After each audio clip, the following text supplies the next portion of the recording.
सभी श्रोताओं को नमस्कार, जोहार, झारखंडी जोहार। स्पेशली इतिहास दर्पण के इस सीरीज में आप सभी का स्वागत है। और आज आप लोगों को एक ऐसे स्थान ले आए हैं, रांची से लगभग 45 किलोमीटर से 40 किलोमीटर की दूरी पर स्थित है।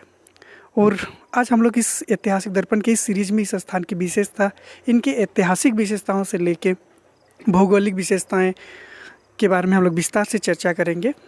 तो आज चर्चा करने के लिए हमारे साथ एक विशेष मेहमान जुड़े हुए हैं जो आपको इसके बारे में सारी जानकारियां देंगे। तो मैं उस स्थान का नाम ना लेते हुए इस प्रोग्राम को और रोचक बनाने के लिए मैं पहले स्थान का नाम नहीं लूँगा, बल्कि सीधे तौर पे हम अपने जो मेहमान हैं उन्हीं से सारी चीज़ सुनेंगे, जानेंगे। तो शायद आप लोगों को और ज़्यादा उत्सुकता होगी जानने के लिए। तो आइए हम अपने आज के मेहमान से मिलाते हैं।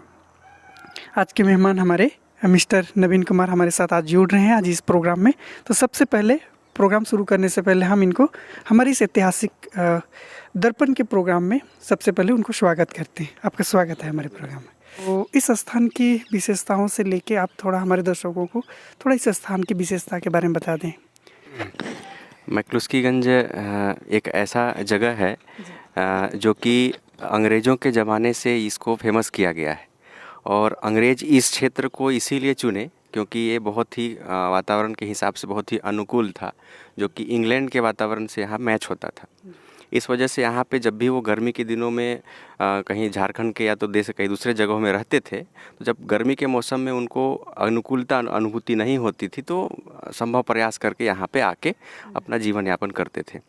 दूसरा चीज़ इसमें यह है कि इसका एक इतिहास भी है मैक्लुस्कीगंज का, जो कि इतिहास को अंग्रेज़ों का और यहाँ के वातावरण सह यहाँ के जनजातियों का एक समावेशन को दर्शाता है। इसको ऐसे संक्षिप्त शब्दों में कह सकते हैं कि 1933 ईस्वी में इस जगह का एक स्थापना हुआ। स्थापना करने से पहले भी ये जगह उपस्थित था, लेकिन अंग्रेज़ों के द्वारा कॉलोनियल सोसाइटी ऑफ इंडिया, जिसके माध्यम से यहाँ पे स्थापना किया गया। स्थापनाकर्ता का नाम था थॉमस मैक्लुस्की, जो कि कलकत्ता में एक मशहूर व्यापारी थे। और उनके ही मित्र यहाँ के आप देखेंगे रातू महाराज के जो भी मंत्री थे, दीवान थे, वहाँ एक उनके मित्र थे।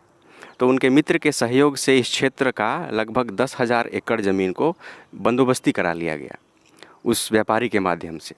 और यहाँ पे एक हरहू गांव में आने के बाद उन्होंने एक छोटा सा अस्थायी घर का निर्माण करवाया, जिससे कि वो यहाँ आके अपना समय व्यतीत कर सके। जैसे जैसे उनको पता चला यहाँ के अनुकूलता के विषय में, वो करीबन 2 लाख है ना 2 लाख जितने भी इंग्लैंड के वासी थे उनको पत्र लिखकर उन्होंने निमंत्रण दिया कि आप यहाँ आके बसिए, इस स्थान में बसिए और बसने के बाद अपना जो है आगे का सोचिए।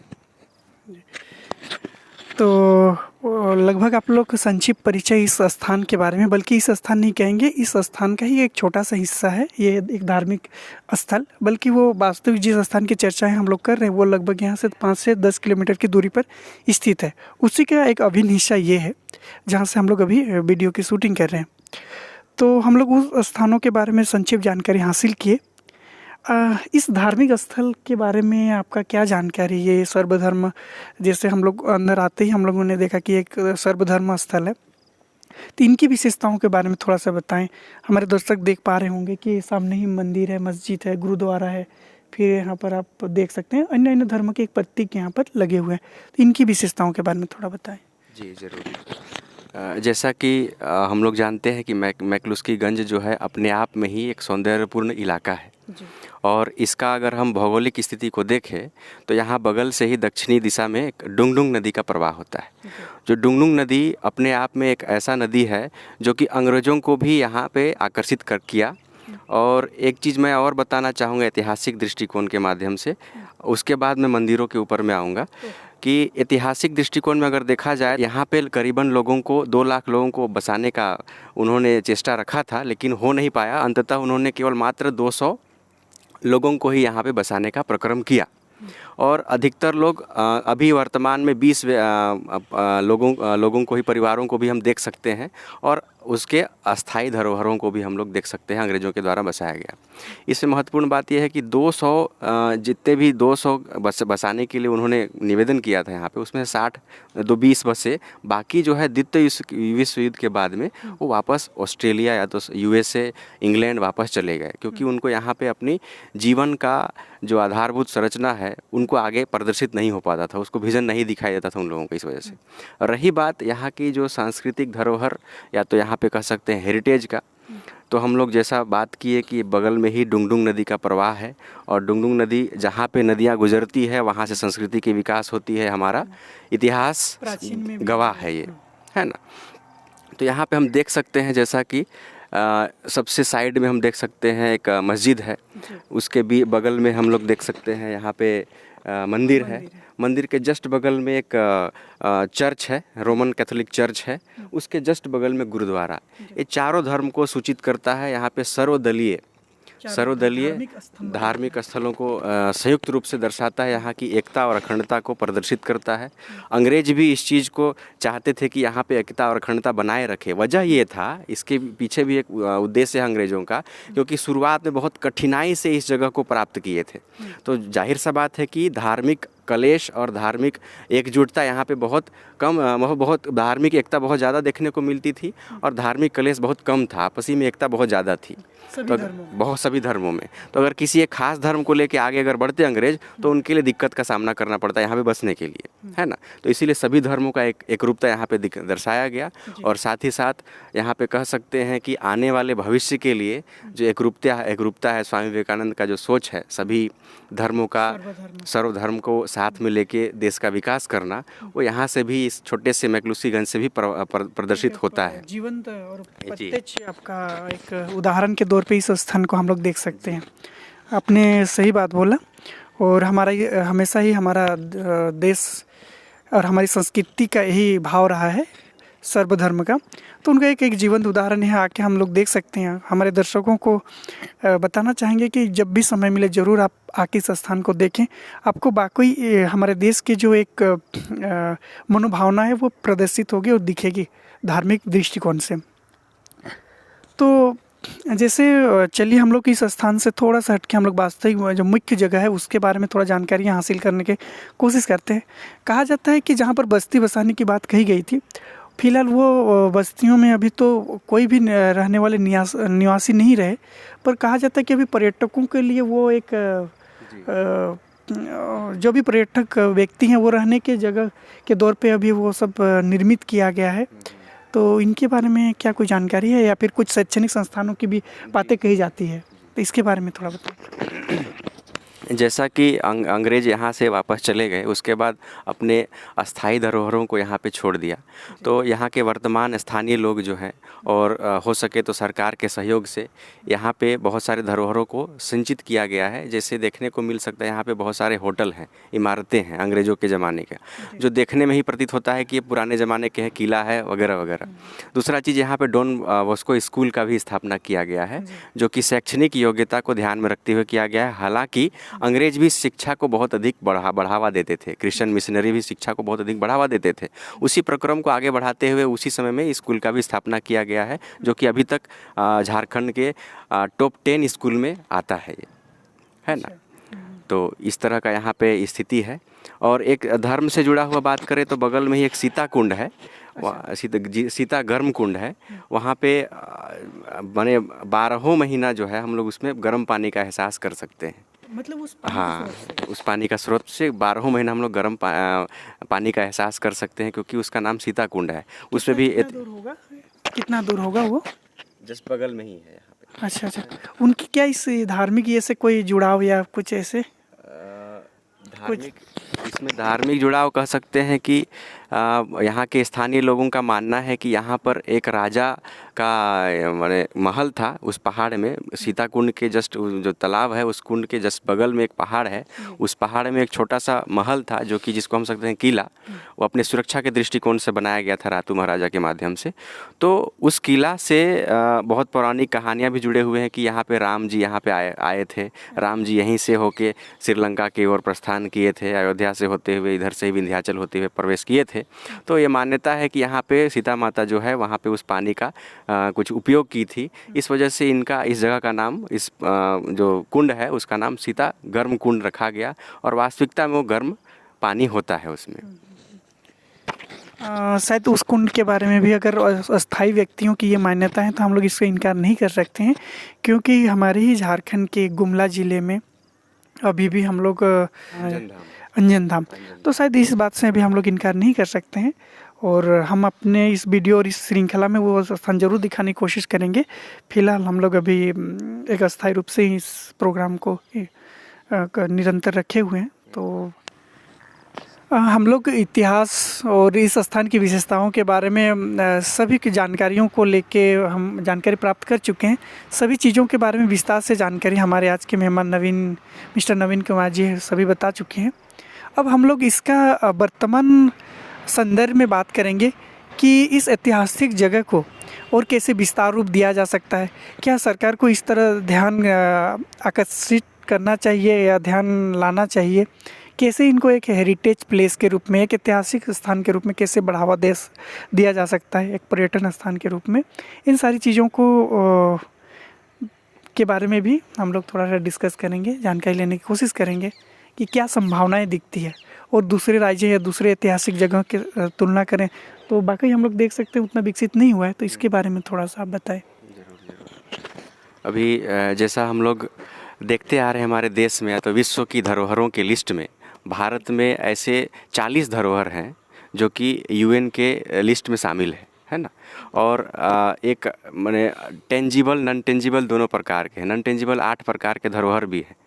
तो धरोहर को चुनना और उसको फिर विकास में लाना एक प्रक्रम सरकार का हस्तक्षेप एकदम 100% होना चाहिए। 100% हस्तक्षेप वहाँ के स्थानीय लोगों का भी होना चाहिए, तब जाके हम उस धरोहर को लंबे समय तक के लिए रेवेन्यू जनरेशन प्लस अपने संस्कृति को दिखाने, प्रदर्शित करने, न्यू जनरेशन को, हम नए पीढ़ियों को हम लोग लाने के लिए और बताने के लिए हम उसका इस्तेमाल कर सकते हैं। रही बात यहाँ पे अगर हम देखें तो एक पुनरावलोकन हम लोग कर सकते हैं। जैसे कि आप इधर गेट का एंट्री से ही आप ध्यान दीजिएगा तो आप देखिएगा कि जस्ट एंट्री के साथ में ही बहुत सारे पुराने वट वृक्ष का आप तो आइडिया होगा। ये बहुत ही क्लाइमेट के लिए और वायु के लिए, ऑक्सीजन के लिए बहुत अच्छा चीज़ माना जाता है बरगद का पेड़, है ना। तो बरगद का पेड़ भी एक तरीके से संस्कृति का निशानी इसलिए है क्योंकि हम लोग का ये साइंस एंड कल्चर ये दोनों मिला हुआ है इसमें, है ना। और हम आगे इस तरह से प्रदर्शित करते हुए इस बाउंड्री के पूरे मंदिर निर्माण शैली या तो फिर मस्जिद निर्माण शैली की बात करें तो एक पंचायन शैली का भी इसमें हम लोग आधारभूत संरचना को देख सकते हैं। इसमें बेसर शैली का भी कहीं ना कुछ हद तक यहाँ पे दर्शाया गया है ना। और कहीं ना कहीं हम देख सकते हैं कि यहाँ पे पुराने जो मुग़ल काल के हों या तो फिर मुस्लिम सल्तनत के, मुग़ल सल्तनत के हिसाब से हो या तो फिर तमाम राजाओं के हिसाब से अगर हम देखें तो जो मंदिर निर्माण का स्ट्रक्चर का जो शैली है वो हम लोग तुर्क के स्ट्रक्चर के हिसाब से हम उसको ढाल सकते हैं, उसके हिसाब से हम इसको तुलना कर सकते हैं। लगभग उस तरह से मैच करता है ना। तो कहीं ना कहीं इस तरह का यूनिकनेस झारखंड के एक छोटे से मैक्लुस्कीगंज से हम लोग प्रदर्शित करते हैं। हालांकि मैक्लुस्कीगंज बहुत ही फेमस प्रसिद्ध जगह है लोगों के लिए, सुनने को आने को विकास जरूर जिस हिसाब से उनका इतिहास में जगह मिला उस हिसाब से शायद अभी विकसित नहीं हो पाया। कहीं ना कहीं हमारे यहाँ के अस्थायी सरकारों की इस तरफ पर ध्यान नहीं रहा होगा, शायद इस कारण से समय के साथ उनका विकास नहीं हुआ और उस हिसाब से ना ही वो विकसित नहीं हो पाया। पर अभी क्या संभावना है इस चीज़ के बारे में थोड़ा बताइए। तो अभी का अगर हम बात करें तो अभी हम लोगों को स्थानीय लोगों के साथ, सरकार के साथ और अदर स्टेक होल्डर्स जो भी हैं, इन तीनों के जुड़ाव के साथ ही हम लोग आगे बढ़ सकते हैं। इसके पॉलिटिकल डायमेंशंस को हम लोग मजबूत कर सकते हैं, इसके इकोनॉमिकल पेरिफेरी को हम लोग और स्ट्रॉन्ग कर सकते हैं और मजबूती प्रदान कर सकते हैं। अगर हम यहाँ पे विकास कर दे इस चीज़ को, इस धरोहर को, तो आने वाले समय में स्थानीय लोगों को रोज़गार सृजन होगा और इकोनॉमिकल डेवलपमेंट पीपीपी मॉडल में हो सकता है, पब्लिक प्राइवेट पार्टनरशिप मॉडल में आसानी से हो सकता है और दोनों का विकास समुचित ढंग से होगा। तीसरा हम देखें कि इसको जो है एक होलिस्टिक डेवलपमेंट अप्रोच की तरीके से हम ले सके तो बहुत अच्छा एक सुनहरा कदम होगा विकास का, जो कि सरकार को सोचना चाहिए। इसको कम से कम विधानसभा और या तो फिर संसद में इस चीज़ को बात उठाना चाहिए कि झारखंड में या तो पूरे देश में इस तरीके के जितने भी छोटे छोटे क्षेत्र हैं उन सभी के लिए कुछ ना कुछ उत्थान पुरुत्थान या तो फिर इसका रिकंस्ट्रक्शन के लिए कुछ ना कुछ किया जाना चाहिए। रिकंस्ट्रक्शन ना कहें तो इसके पुरुत्थान क्योंकि हेरिटेज का रिकंस्ट्रक्शन नहीं करना चाहिए, उसका पुनरुत्थान करने के लिए, उसका लोगों के बीच में जागरूकता फैलाने के लिए सरकार को कुछ इसमें मतलब जागरूकता मूवमेंट निकालना चाहिए, आंदोलन करना चाहिए, ताकि इस चीज़ का, इस धरोहर का बाकी जितने भी राज्य के जितने भी तमाम लोग हैं इस विषय पे जाने, समझे और अपने जनरेशन को अपने सर्कल में बांटे, समझे और विकास करें। तो कहीं ना कहीं एक समुचित लोगों का हुजूम से ही हमारे संस्कृति, हमारे हेरिटेज का विकास हो सकता है। तो लगभग हम लोग ऐतिहासिक वर्तमान परिस्थितियाँ या और यहाँ की भौगोलिक संरचना, उन सारी चीज़ों के बारे में लगभग सारी जानकारियाँ हम लोगों ने मिस्टर नवीन कुमार के माध्यम से, आज के हमारे जो मेहमान हैं उनके माध्यम से हम लोग जाने, समझे। हमें आशा है कि हमारे सारे दर्शक ये जानकारी प्राप्त करके बेहद खुश होंगे। और इसके अतिरिक्त मुझे नहीं लग रहा है कि कोई जानकारी हमें और चाहिए होगा। सभी जो भी संदेहपूर्ण विषय थे, सभी चीज़ों के बारे में हम लोगों ने बातचीत किया। आज हमारे इस प्रोग्राम में अन्य एक सदस्य हमारे साथ, कोमल, आप भी आए और आप हमारे दर्शकों से रूबरू हों। तो कोमल, आप आए और 2-4 शब्द आप रखें अपने दर्शकों के बीच में, क्योंकि निरंतर हम लोग प्रयास कर रहे हैं कि झारखंड की इस तरह के छोटे छोटे हेरिटेज और ऐतिहासिक जगहों के बारे में इस वीडियो के माध्यम से सामने लाने का। और इस सभी टीम मेंबरों, सभी सदस्यों का जो यहाँ पर आज हम लोग 3 मेंबर आए हुए हैं, छोटे सा टीम है। और इसके अलावा भी कोई सारे हमारे सदस्य आज नहीं आ पाए हैं, तो उसमें से हमारी टीम के एक अभिन्न हिस्सा है कोमल। तो इन लोगों का सभी का बराबर हिस्सेदारी है और निरंतर ये लोग कोशिश करते हैं, समय निकाल के मेहनत करते हैं। तो कोमल, आप भी हमारे दर्शकों से कुछ 2-4 शब्द बोलें। सभी दर्शकों को नमस्कार। और मेरा आपसे यही रिक्वेस्ट है कि आप ये वीडियो को देखो, जितना से जितना शेयर कर सको और सब्सक्राइब करो और लाइक करो, ताकि हम लोग आगे आपको और भी झारखंड का ऐसा जो भी ऐतिहासिक प्लेस है तो उसके बारे में हम लोग जानकारी दे सके। जय हिंद, जय झारखंड। जोहार। ओके, तो चलिए हमारा आज का वीडियो यहीं तक। सभी को फिर से निवेदन करते हैं कि आप लोग लाइक, सब्सक्राइब करें और हमें प्रोत्साहित करें इस तरह का वीडियो बनाने के लिए। तो फाइनली सभी को जोहार, नमस्ते।